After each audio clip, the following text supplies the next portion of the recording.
Welcome to Business Innovators Radio, featuring industry influencers and trendsetters sharing proven strategies to help you build a better life right now. Hello and welcome to the show. This is your host, JC Soto. Today we have business consultant and coach, speaker, and also she is one of the Facebook Live pros, Ann Carden, CEO of AnnCardenCoaching.com. Welcome to the show, Ann.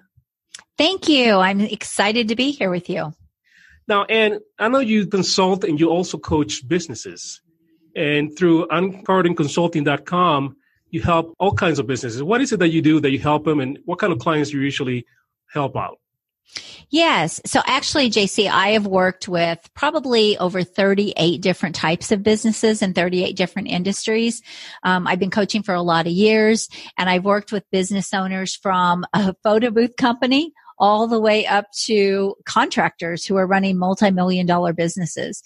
So really the gamut but basically what I help them do is really make more money and get time and freedom back into their life and build a business into an asset that maybe they can sell someday.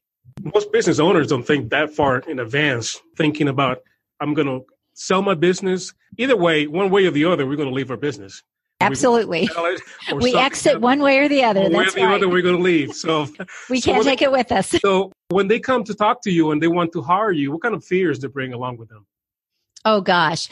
You know, there are different fears, and as we dig into their business and we really dive into the things come up along the way. So if I'm working with a client for, let's say 12 months or 24 months, they are going to experience different fears along the way. It could be everything from raising their prices to just recently working with a client.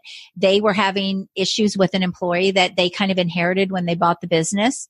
The person had been around for a long time. He really wasn't helpful in their business. He was a lot of stress and weight on their shoulders. He did a lot of things that were very undermining to the new owners, and he really wasn't on their team. And they tried, and we tried everything to kind of turn him around, and he wasn't willing to turn around, and they just wouldn't let him go, and they really needed to. I mean, he really was kind of a cancer in their business. You know, when you can't fix something like that, you've got to cut your losses. They were so afraid to make that decision. Because he had been around for so long, he was friends with all the other people that were on the team, that were part of the staff. They were afraid that he would actually take everyone with him if he left. That's a very real fear for a small business owner that literally can put them out of business instantly if they lost all of their staff, right? And so that was a real fear. And so we just had to get very proactive. As a consultant and a coach, when I'm working with these business owners, and I've been in business, I've been there, so I get it. I totally understand those fears. We have to get very proactive, and we have to say, okay, if this is a real fear, then let's get in front of it. And let's start looking for help before you let him go, so that you're not in that position. So you're not putting yourself or your business at risk. And so that's just an example of how I would help someone overcome a fear. There's always solutions to things, but sometimes you just have to talk things through with them and really work on their mindset about their business. And mindset is a key that a lot of business owners don't think about, but a lot of business owners come into starting an enterprise, and sometimes they're good at doing what they do, but when they hit a roadblock, the mindset is not there to make it through, right? Absolutely. That was one of the things that I found early on as I was building my businesses, is to have a success mindset, have a growth mindset. And when I first started, I had a growth mindset as far as growing my business, but not really as far as growing myself. And they're very different things. And so one of the things that I try to get my business owners, my entrepreneurs to do that I work with, is really start thinking bigger, having a mindset that's going to move them into the future. Sometimes I might recommend books to them, for them to read. And again, I try to coach them through a lot of those things that come up and really work on their mindset. But they need to take that step too, to have a growth mindset, because if they're going to be around for a long time, they have to do that. It's a huge part of building a successful business. More than people realize. And it starts from the beginning. You have to have some kind of mindset of where you're going to go with your business. Is that correct? That is correct. And again, a lot of people don't think like this. They, like you hit the nail on the head, JC. You said they get into business, they have a good skill, they have a good trade, maybe they buy a business. They don't really think about what that really looks like, 10 years down the road or even as an exit. They're just in there trying to keep their head above water, make a paycheck, create a living for themselves. And that's how most of them think. One of the things that I have to do is get them to think bigger, because if we don't think about what's the bigger picture for your business, I like to call this the top of the mountain view, where you're the boss and you're looking out and you've got the big vision. If you don't think about that, you probably are going to build your business in the wrong way. And that happens. And then people have to start back over. So I say start right or start over. So if you know where you're trying to go, every decision, everything that you're doing in your business can help you move in that direction, and you don't have to reinvent the wheel somewhere down the road. And they have some also misconceptions, right? They have some kind of beliefs that when they come to talk to you looking for help, do they come with some misconceptions, some already established beliefs of what they're going to expect from you? As far as my coaching or consulting, do you mean? Yes, the coaching and the results that you can help them achieve. Yes. Yes. So that's a really interesting point that you're making there. One thing that I am very, very clear about when we first talk about working together is I say, look, I'm not the magic bullet. I know a lot of stuff. I know how to get you big wins in your business. I know how to make you a lot of money in your business and get a lot of time back into your life and build your business into something you can sell someday or multiply or whatever that looks like. But you still have to do the work. You still have to implement. I'm your guide. I'm your advisor. I'm your partner for your success, but you still have to do the implementing. I don't go in there and do the work for them. So it's still, their success is still up to them. I can guide them and steer them and give them everything that they need from my standpoint. But at the end of the day, they're still the ones in there calling the shots, running the business and making the decisions. I believe that. Now, talking about money, do a lot of business owners have a resistance to charging or making money in your experience? Oh, yes. Again, this comes down to a mindset thing. I tell you what, it's very rare that I go into a business and we can't adjust their prices. A lot of business owners have been charging the same prices in their business for 2 or 3 or 4 years, yet costs go up, expenses go up, everything rises except their prices don't rise. And again, that's another fear. They're afraid they're going to lose out to their competition. They're afraid they're going to lose a lot of business. But when I actually show them the numbers, I show them the math, I say, look, if we raise your prices this much, you could afford to lose this many clients or customers and you'd still be ahead of the game. Sometimes just showing them the numbers, breaking it down for them and showing them how their fear is really kind of not valid, to be able to raise their prices. So that's one thing. Giving things away for free. That's another thing. Oh, they want to give to their customers and to their clients, and they want to be kind of the good old guy in business, right? But they're the ones suffering. They're the ones that are struggling to pay their bills. They're the ones that are, trying to move their business forward. And everything that they're doing, though it's admirable and it's honorable, it's not helping their business. And so we have to make those shifts in their prices and their profit margins, things like that. And some of these business owners have been around for a long time. So they kind of, they're experts already in the industry. They're experts in their market. And they don't take advantage of that positioning because, some of these owners have been doing the marketing, the positioning for 20 years, and yet they're afraid to raise prices, even though they have the expertise to do that and prove it. Right? Absolutely. No, you're really right about that. Again, I think people typically do undervalue themselves. There's not very many businesses that I go in and work in or help where they are not undervaluing really their skill set, what they do. A good example of this is, I worked with a business owner who had an auto repair shop, and he was so honest and just had integrity, just, oozing out of of him. And he knew that he was more honest than the competition and all of those things, but he didn't know how to position himself in the marketplace to really validate that. You can't just say, oh, you can trust us. We're more trustworthy. We're more honest. We did actually build out an entire marketing strategy around a market dominating position around the fact that he was trustworthy and honest. So we didn't just say it in his marketing. We actually backed it up. We backed it up with more than 120 Google reviews to his website. We backed it up with testimonial videos from customers that had used his business. And we were able to build him up in the marketplace as not just the expert at what he does, but, being honest, not ripping people off, all of those things that we know are pain points with an auto repair shop. And as a result of that, his business absolutely exploded, because what's the pain point for everyone to go to an auto repair? They're afraid they're going to get ripped off, especially women, right? I'm a woman. So those are a lot of things that we have to do, but they undervalue themselves really in the marketplace. And they're afraid to let people know that they have the social proof. They have testimonials. They have people that have been following for years. And they're not afraid to leverage that. That's an asset that they can take and run with it, right? Absolutely. And here's the thing. It is an asset to their business, whether they realize it or not. When they decide to exit, if they decide to sell that business, guess what? Those assets stay with the business. It doesn't matter that now it's under new ownership. It still is under the same name, right? So all of those testimonials and everything stay with the business.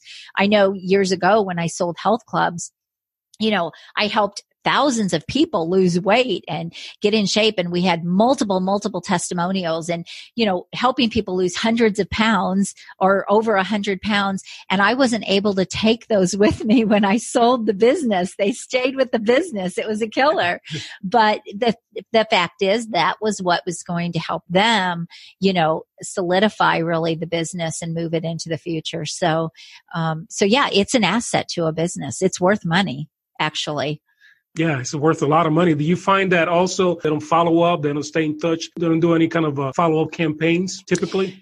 Right. Yeah. One of my I call them my fast money strategies when I go into a business. The one thing I try to do when I go into a business is make them money fast. So I want them to not even feel the fees they're going to pay me. I want them to feel like, man, you are worth every penny I've paid, I'm paying you. And so my goal is always to make them a whole lot of money right out of the gate.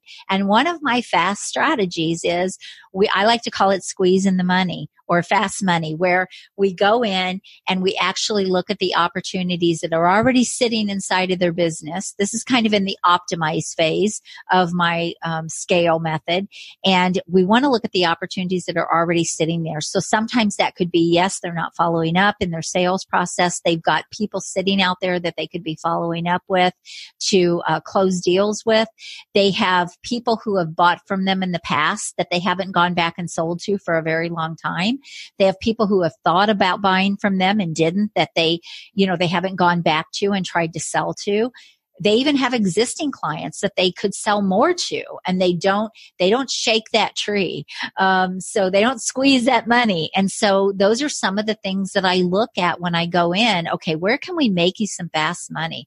What's the low hanging fruit that you've got here in your business that, we can do? And also pricing and profits. Those are other areas where you can squeeze some money. If you can raise their prices right away, raise their profit margins right away, charge for things they weren't charging for. That's another fast money strategy. What aren't they charging for that they should be? I could tell you multiple stories about clients that I've gone in and worked with where they were giving things away for free that they should not have been giving away. They should have been charging good money. And when we were able to implement and charge for those things, it put a lot of money in their pocket in a very, very short amount of time. So that was probably more than you ask, but no, but that's good info, because a lot of business owners they give away a lot of stuff for free, and they also participate in some of these websites where they discounted their prices tremendously, and still they only get a portion of the sale. And instead of looking for ways to leverage what they already have. Also, growing a business versus scaling up. people can tell the difference. And there's a big difference between between growing a business and scaling. Can you tell us a little more about that? Yes, I love to talk about this because scaling is my favorite thing. So one of the things that most small business owners do is they get on one path of growth. And I like to say it's the slow path. It's the most painful path, and it's the hamster wheel path. And it's all kind of based on volume, but more volume typically means more expense, more cost, and more time that they have to put into the business.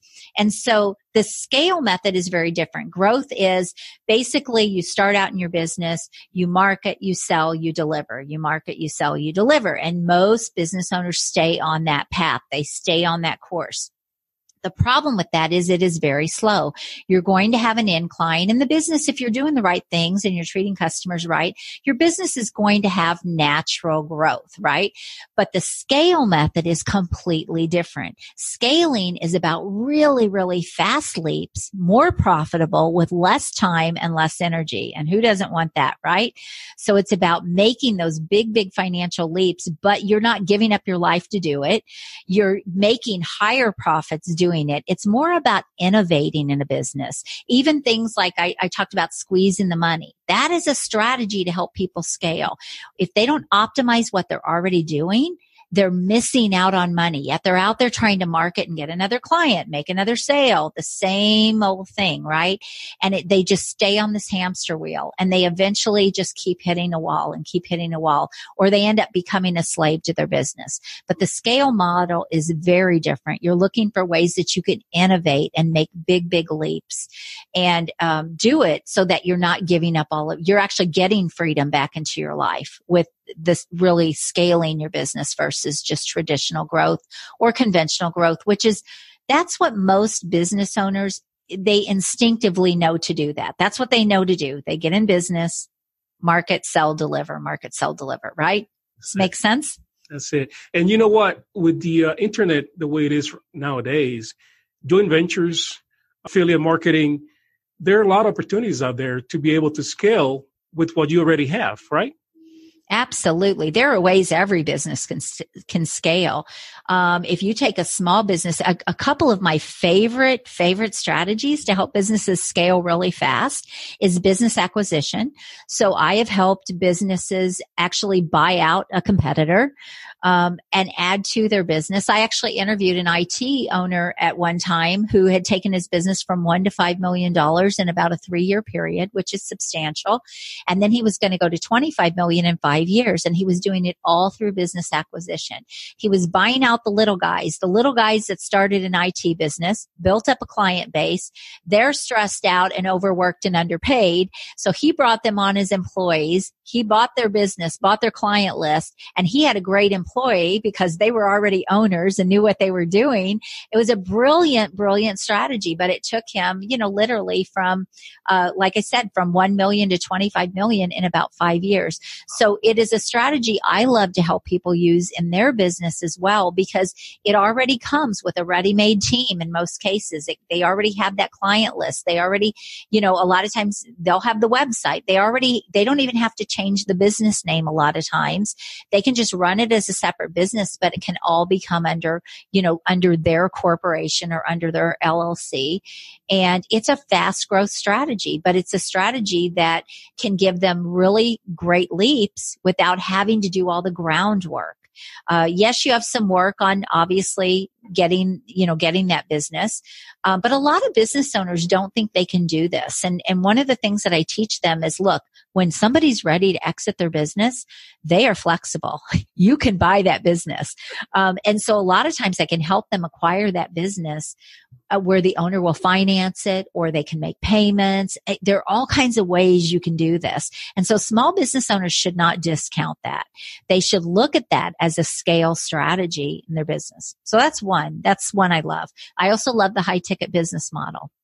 And I know, JC, we've known each other for a while now. We're working on a book. And so you know that I'm a high ticket person, but any business can do this. Take a plumbing company, for example, who they sell hot water heaters. They install hot water heaters. Well, a hot water heater is about a $2,000 sale. What if they put a campaign behind that? What if they started putting a push behind that and became known as the company that if you want hot water heaters, that's who you go to. They're the company you go to. And now instead of a $300 toilet, they're selling a $2,000 hot water heater that's typically very high profit. So any business can do this. Any business can come up with a high ticket offer or put a push behind something high ticket, and their business can grow leaps and bounds just with that one strategy alone. So those are my two favorite. I've got multiples, but those are my two favorite that I love. Do you find in your experience that people, they do the opposite? They want to start with the cheapest, lowest item in the totem pole, and they make it harder on themselves? Yes, absolutely. Absolutely. It is not uncommon at all for small business owners to I say they try to sort of follow the industry standard. So I'm an IT consultant. I'm going to go out and sell my IT services for laptops, right? I want to sell you security for your laptop so you don't get viruses and things like that. That's a $100 sale or a $75 sale or $50 sale versus I want to go out and find those big clients who are going to pay me $10,000 a month to run their IT networking, right? And so I have to do this a lot of times when I work with a business. It's like, look, you're doing business the hard way. You're trying to go volume versus let's get higher amounts of money with less time, less staff, less cost, less everything. And less stress. Absolutely. And they don't think this way. And again, it's thinking outside the box a little bit.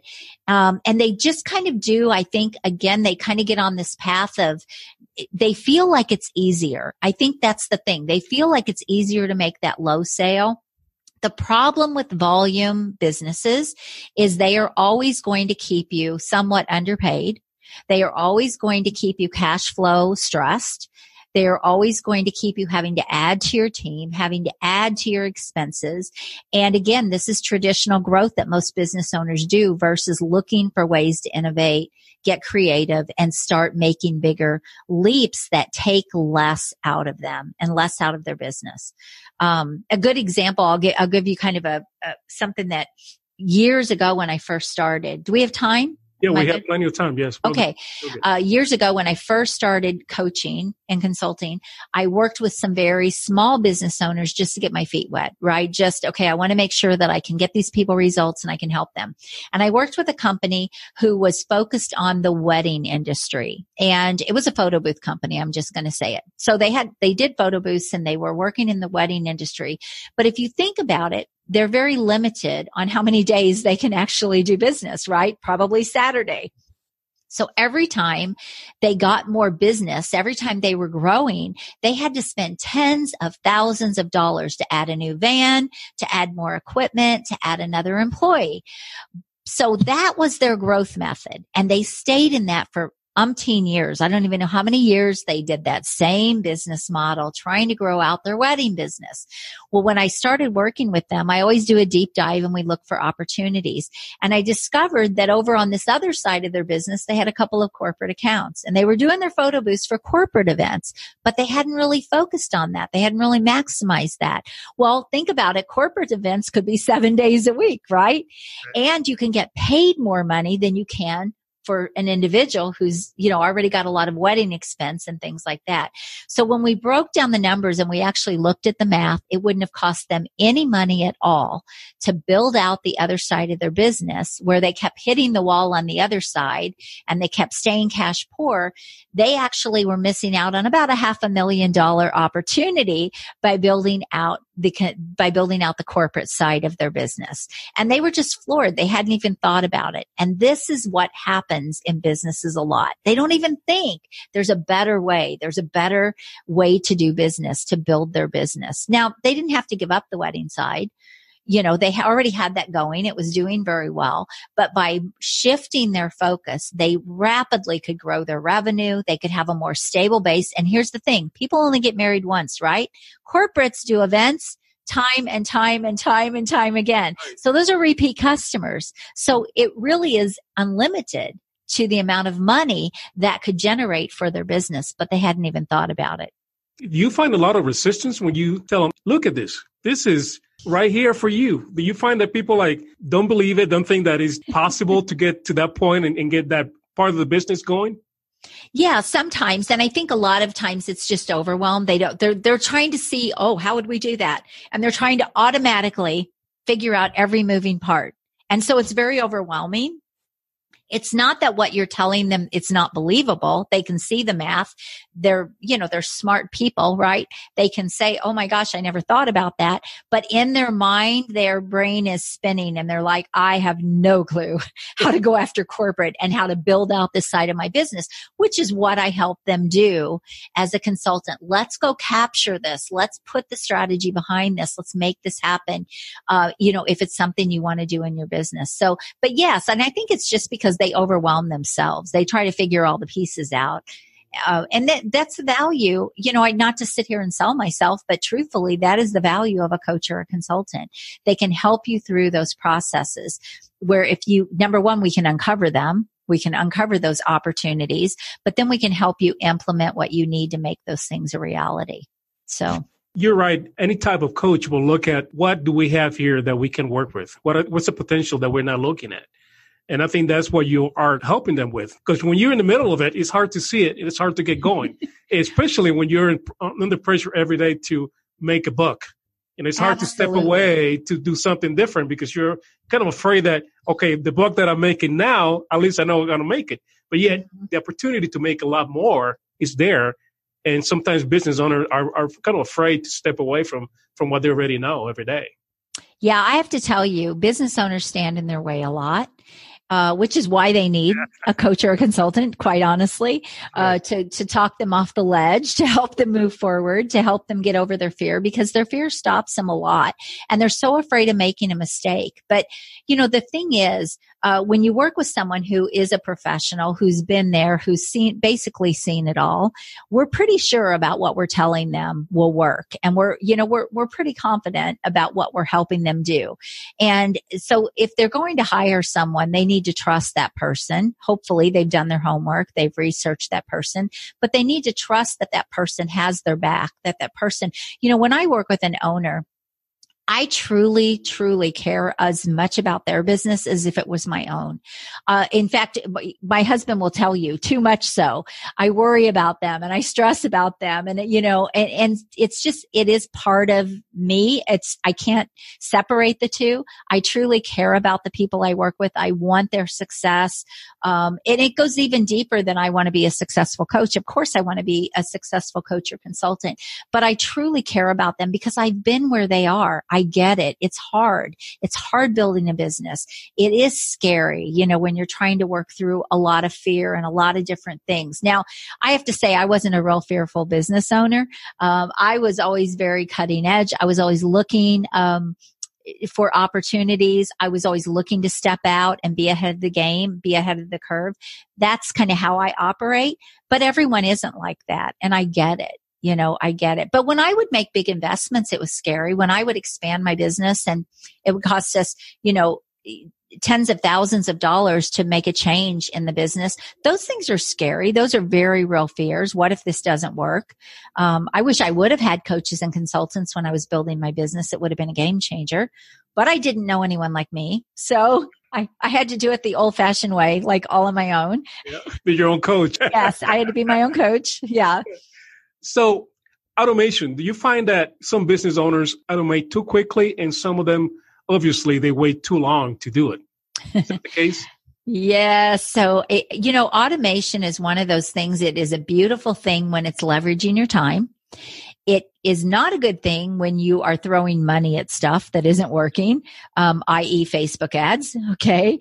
If you haven't validated your process, if you don't really understand marketing, then that's not a good business strategy.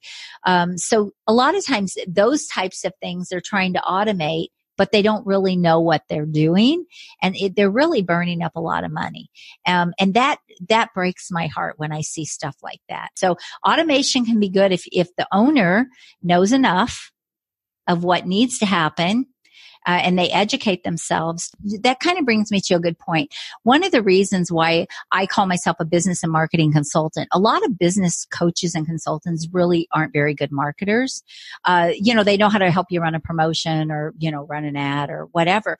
But I actually learned, I did a lot of studying and training and everything on marketing because through the years when I was building all of my businesses, JC, I can't tell you the hundreds of thousands of dollars that I burned up in marketing because I had no clue what I was doing. And I can just, as a small business owner, that is a huge hit to a small business. They can't afford that. They just can't afford it.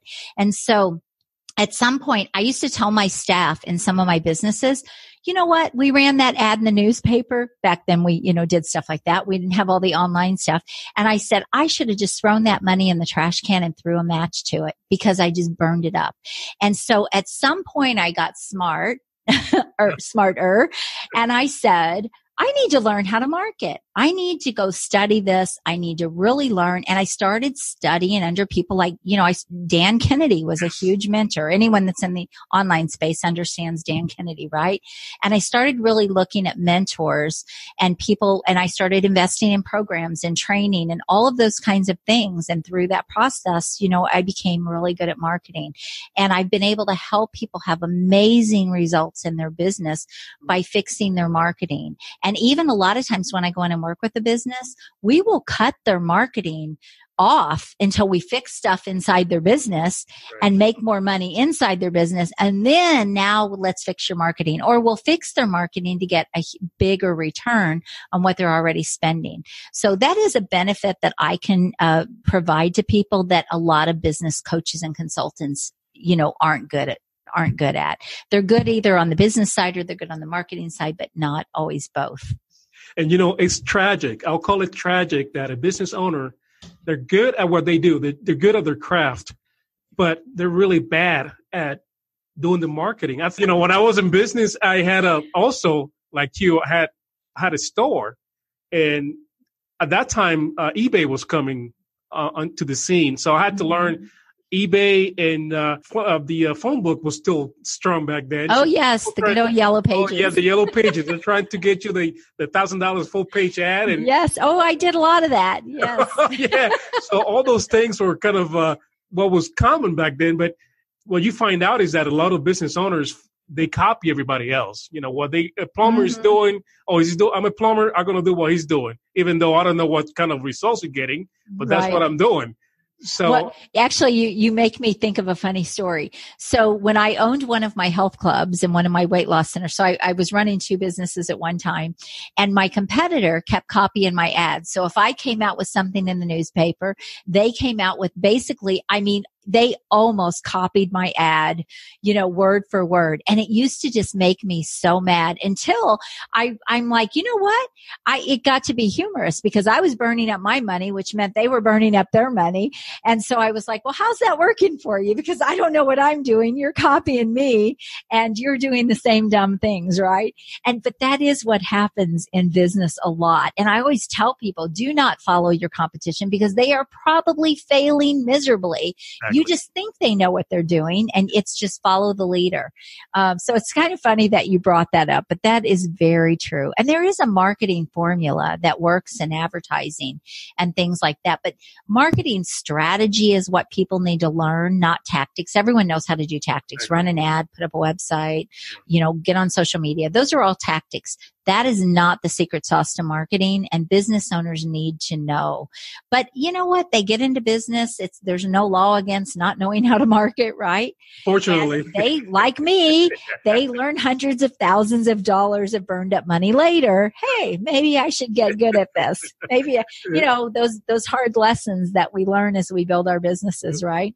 Yeah. And, speaking of Dan Kennedy, he was one of the proponents that you got to stand out. You got to do things differently than everybody else. You got to find a way to make yourself kind of the go-to person in that industry or market. And I think that's what's missing with a lot of industries today, that they don't look at that way. They keep copying and copy and paste. That is one of the things that I look at when I go in and work with the business. So we try to help them establish a market dominating position or a unique selling proposition. And I have to tell you, some of the things that, another thing with marketing is, a lot of business owners don't track and measure their marketing. So they don't really know what's working, what's not working. That's one of the first things I help them do is let's put a track and measure system in place. Let's see what is working well, what's not working, what we need to cut, what we need to ramp up. And, I've been able to have some incredible results with business owners as a result. I'm thinking of actually one client that I went in to work with. It was a plumbing company, and they had sort of a track and measure system in place. He was a pretty good sized company, and he was spending about $150,000 a year in marketing, which, that's a lot for a small business. And, we were actually able, once we tracked and we saw where he was wasting money and what was working, we were able to make shifts and changes. We also positioned him in the marketplace very different from his competition. And he was already at the top of Google. So when people saw his website and he had a message that resonated with them and they're like, wow, I'm calling this person. And so he started actually getting, we were able to get him to a 2,200% return on every marketing dollar spent. And at the same time, in a 12-month period, we put $46,000 back into his bottom line that he didn't spend in marketing that he had spent the year before. And he doubled his business. Now, we did some other strategies in there to help him double his business, but his marketing was a huge, huge piece of that. We were able to make those shifts, and, a 2,200% return, who wouldn't do that all day long, right? I mean, that's why he was able to put so much money. He didn't have to spend as much money because he was getting a much better return, on his investment. So when people really learn how to market, they can get a lot of bang for their buck. People think marketing doesn't work. It does work if you know what you're doing and if you have a strategy versus just throwing stuff at the wall to see what sticks. That's right. And you know what? SEO used to be the big thing years back. Just get to that first page. And a lot of businesses do that. They get to that first page. They don't get any leads. Or when they get a lead and they go to the website's a mess. Mm-hmm. It's a shame. The website's probably from 2000. It's, it's outdated. Right. Some of the pictures are not displaying anymore. Do you find that that's also common with the clients that you see? Yes. So here's the thing. One thing business owners don't realize is you have 3 seconds basically to grab somebody when they come to your website. So from the time they click on your website, you have 3 seconds to pull them in, 3 to 5 seconds. So if you already don't look different, if you already don't have a message that jumps out at them, if you don't have something that they can opt in for to get more information besides call us, or whatever, you are already losing business. And so here's the thing. You can spend money on Google ads and all of that. But yes, if someone gets to your website and it's a mess or you don't look any different, they're going to bounce to the next one. And this is what happens a lot. And so a lot of people burn up money in Google ads. However, if you have a great website, you're capturing leads when people are coming to that website, you're nurturing those leads, you're getting those people into your funnel. I mean, you are going to get so much bang for your buck. And if you can get people to say, wow, this is different. I help people create a message that's front and center right on their website. So the minute somebody comes to that website, they already look like a no-brainer option.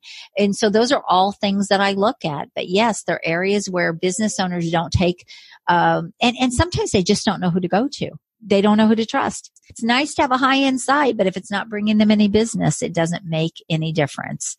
So they don't have, a lot of them don't have any marketing fundamentals. They don't have any marketing They don't understand strategic marketing at all. They understand web development or web design. It's funny when I've helped I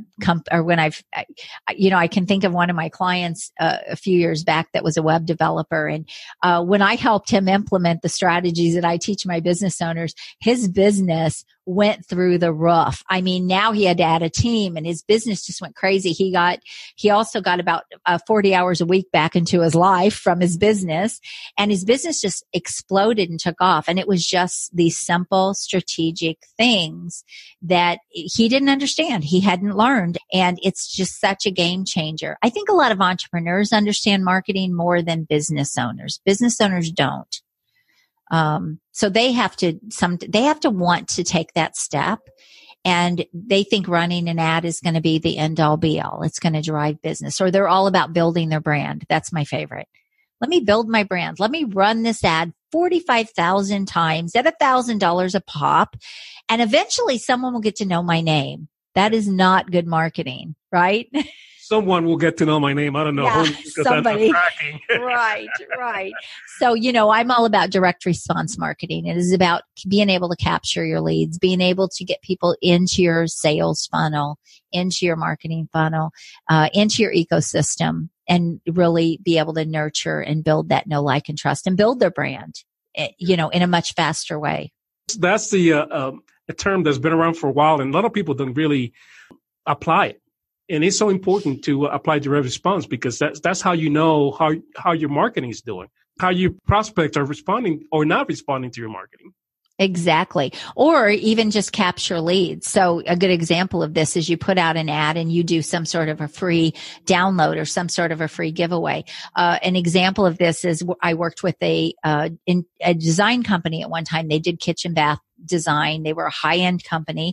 And, we put on their ads that they were running, we put a little download that people could go to a website and actually download all the things that they were going to have to actually remodel their kitchen or remodel their bathroom. So it was going to kind of walk them through the process to see basically how it was all going to work, everything that they were going to have to know. And so it was a guide to really help them through that process before they were ready to pick up the phone.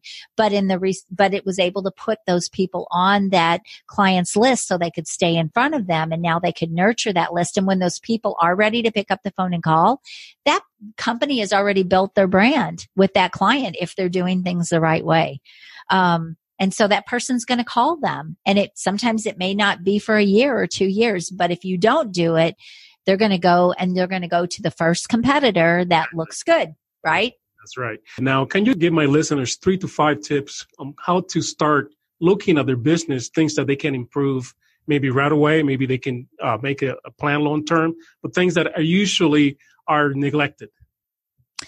Yes, so definitely. And I think I mentioned maybe a few of them early on, but one thing that business owners don't do is they don't take the time to optimize their business. They don't take the time to look at the leaks in their business, the money they're leaking, even efficiencies. Cost of goods is another one. Let's say a contractor, right? They have material costs, and then they also have payroll for their help. And if their help is not efficient, let's say it takes them 5 times longer to do a job, that contractor probably has not estimated that job right.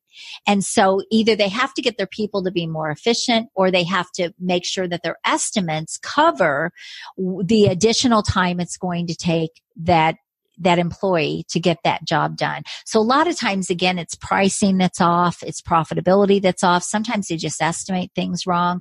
Those are some areas to look at. Follow up. You mentioned it earlier. Another area that people miss a lot of opportunity and a lot of business, and it can actually be a 30 to 50% revenue boost over 12 months, is an upsell, cross-sell, downsell strategy. So an upsell is like more of the same. So I'm a web developer. I have a premium website. I have a middle tier website, and then I have a bare bones website. So if I can't afford the, or you're trying to sell me the middle, try to sell me the premium, right? That's an upsell. If I can't afford the premium, how can you sell me something? So downsell. And that's a strategy that any business can implement, but most don't. They don't think to do it. They're already in front of the client. And so how can they make more sales? A cross sell is something additional that is related. So you go in to buy a suit and, they sell you the shirt and the tie and the shoes and the socks. Those are cross sells. Again, a lot of retailers are good about doing that, but a regular business owner isn't. And every business can implement this simple strategy to make this happen. A good example of this is we had one of the plumbing companies I worked with. Once we got everything rolling in their business and optimized their business, we were actually able to, when people did a service call, they actually did an inspection of the homeowner's plumbing to look for potential problems that could be coming up, maybe something that would have to be fixed in the future, something that was immediate. And as a result of that, and they were very honest about it, they weren't selling people something they didn't need, but by doing that service check, they were actually able to increase their sales substantially just with that simple thing. They were already in front of the customer. It took maybe 15 minutes of additional time, but no additional marketing cost. And they were actually able to grow their revenue. So looking for opportunities like that can be a game changer in a business. And where they're out there working so hard to market and sell and get a customer, they are already leaving a lot of money on the table. And you're right. That's the easiest sell that you can make. When somebody already trusts you, yes, show them additional benefits, additional options that you can do for them. Because absolutely, there's solutions that you're offering them. Something that can actually, like in the plumbing example, that might be something that can save me a lot of money in the future by doing an inspection today. Yes, absolutely. And another area too is I talk about recurring revenue a lot. If a business can build recurring revenue into their business, it can be so incredibly helpful for their cash flow and for the stability of a company. And any business can do this. Again, it takes a little innovation. So think about a landscape company. Maybe they do hardscapes. Maybe they could either partner with a lawn care company or they could build out that facet of their business. And that's recurring revenue, right? That's where they are, they're going in and they're cutting those people's grass over and over and over again. And they're building that baseline revenue that they can just keep growing. Recurring revenue, I do it in my business. People pay me monthly. So if I bring in a new client, I add to my monthly base, right? And so a lot of social media managers do this, right? You pay me a monthly fee to run your social media accounts. And now every time they get a new client, they add on to their recurring revenue. But any business can do this. And again, sometimes it takes a little innovation. Think about a pool installer. I'm trying to come up with a lot of different kinds of businesses here that can sell the chemicals, that can sell the pool chemicals, that can be reoccurring revenue. I worked with a company one time that was selling vitamins. They had created their own vitamin for people that had bariatric surgery, and they put those people on reoccurring, shipment. So every month their vitamins automatically went out and they had built up a reoccurring revenue base, and it just exploded their business, and they were able to just keep growing and scaling their business. So that's another great strategy. And it's a very overlooked strategy in most businesses. Again, they think one way, one path, right? Yes. And before we leave, let's talk about referrals, because that's another area that business owners miss. Asking for referrals, have a system of either rewarding somebody for bringing them referrals or just asking for somebody else that they can help. Is that your experience also? Oh, yeah. I mean, here again, they get stuck in the weeds. I always say when you're playing the game, you can't see everything, right? As if you're sitting in the stands watching the game. And so they just don't think about a lot of these things. And let's face it, there's a lot of moving parts to all of these things. And it takes time to get all of these strategies in place. So you don't need to do them all. I tell people if you focus on one or two that are going to give you the biggest wins. But again, that low-hanging fruit, get referrals. How can you ask clients or customers? How can you reward them? Sometimes a simple dinner. One of the things, we can do when I go in and work with a business is we might shoot an email out to all of their database and say, by the way, if you know anyone that could use our services and they sign up for this or whatever, we'll send you out to dinner. Those are simple things that they're very low client acquisition, but it can increase sales dramatically. And here's the thing. they always assume, well, if people really liked me, if people really thought we did a great job, they would refer to me. People are busy. Yeah. They don't think like that. They just don't. They don't think about it. It's not that they wouldn't do it. It's that they don't think about it. Yeah. Once you're done, they move on and they go on with their life, right? And I have to train people. Yes. So you have to ask. You have to ask for the referral. You have to ask for the recommendations. Also, JV partnerships is another area. I see this a lot. Businesses partner. They send a lot of referrals back and forth, but they never capitalize on the money. So, and I've struggled with this with business owners, especially if they're in some kind of a networking group. Yes. Where they're supposed to pass referrals. So they think because they're supposed to pass referrals, there shouldn't be any monetary exchange. And I'm like, you're actually missing out on a whole nother income stream here. Right. And plus, if you're paying me $500 for a referral, am I probably going to send you more? Yes, right? It's passive income.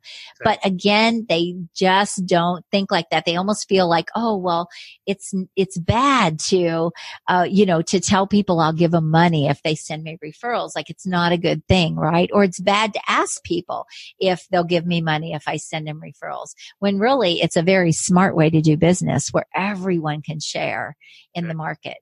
And what's amazing is that they are willing to spend $300 on an ad that may not bring anybody in instead of spending $50 on someone that has a prospect, somebody that's really interested in that business. Yes, absolutely. Yeah. So again, some of these things are mindset issues again that, we have to work through and sometimes, sometimes owners just won't do certain things. I mean, that's just the facts. They, again, at the end of the day, they're calling the shots. I'm doing my best to guide them and move them in the right direction, but they have the ultimate say. And I always say that, you have the final decision. It's your business. I'm not in there running it. And thank you for being with us here today. I really had a great time. We learned a lot from you. If people want to contact you, how can they get a hold of you?